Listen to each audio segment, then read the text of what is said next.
ಜೀವನವು ಯಾವಾಗಲೂ ಸುಲಭವಲ್ಲ. ಹಾಗಂತ ನೀವು ನಿಮಗಾಗಿ ಹೋರಾಡುವುದನ್ನು ನಿಲ್ಲಿಸಬೇಕು ಎಂದಲ್ಲ. ನೀವು ಮಾತನಾಡುವುದನ್ನು ಬಿಟ್ಟು ನಿಮ್ಮ ಗುರಿಗಳನ್ನು ಸಾಧಿಸಲು ಪ್ರಾರಂಭಿಸಿದಾಗ ಮಾತ್ರ ನೀವು ಉತ್ತಮ ಜೀವನವನ್ನು ಹೊಂದಬಹುದು.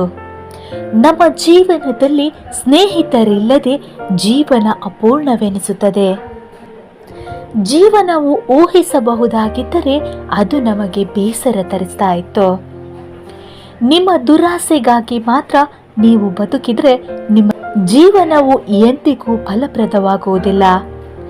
ನಿಮ್ಮ ಜೀವನದಲ್ಲಿ ನೀವು ವಿಫಲರಾದರೆ ನಿನ್ನೆಗಿಂತ ಉತ್ತಮವಾದ ಯೋಚನೆಯನ್ನು ಮಾಡಲು ಪ್ರಯತ್ನಿಸಿ. ಜನರು ವಿನೋದಕ್ಕಾಗಿ ಮಾತ್ರ ವಾಸಿಸ್ತಾ ಇದ್ರೆ ತಂತ್ರಜ್ಞಾನವು ಎಂದಿಗೂ ಮುಂದುವರಿತಾ ಇರಲಿಲ್ಲ.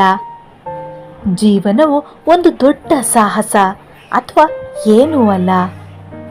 ಸರಿಯಾದದ್ದನ್ನು ಮಾಡಲು ಸಮಯ ಯಾವಾಗಲೂ ಸೂಕ್ತವಾಗಿರ್ತದೆ. ನೀವು ಏನು ಮಾಡುತ್ತಿದ್ದೀರಿ ಮತ್ತು ಅದು ನಿಮ್ಮನ್ನು ಎಲ್ಲಿಗೆ ಕರೆದೊಯ್ಯುತ್ತದೆ ಎಂದು ನಿಮಗೆ ತಿಳಿದಿದ್ರೆ ಜೀವನವು ಆಸಕ್ತಿದಾಯಕವಾಗಿರ್ತದೆ. ಮಾನವರಂತೆ ಜೀವನವನ್ನು ನಡೆಸಲು ಅವಕಾಶ ನೀಡಿದ್ದಕ್ಕಾಗಿ ನಾವು ತುಂಬ ಕೃತಜ್ಞರಾಗಿರಬೇಕು. ಜೀವನದಲ್ಲಿ ಪವಾಡಗಳು ಸಂಭವಿಸ್ತವೆ, ಆದರೆ ಸರಿಯಾದ ಸಮಯ ಬರುವವರೆಗೂ ನೀವು ಕಾಯಬೇಕು. ನಿಮಗಾಗಿ ನೀವು ಬದುಕಿ, ನಿಮಗಾಗಿ ಕೆಲಸ ಮಾಡಿ, ಆದರೆ ಪ್ರಪಂಚಕ್ಕಾಗಿ ಪ್ರಾರ್ಥಿಸಿ. ಎಲ್ಲವನ್ನ ನಿಮ್ಮ ಪರವಾಗಿ ಸಜ್ಜುಗೊಳಿಸಿದಂತೆ ಜೀವನವನ್ನು ನಡೆಸಿ. ಸುಂದರವಾಗಿರುವುದು ಎಂದರೆ ನೀವೇ ಆಗಿರುವುದು.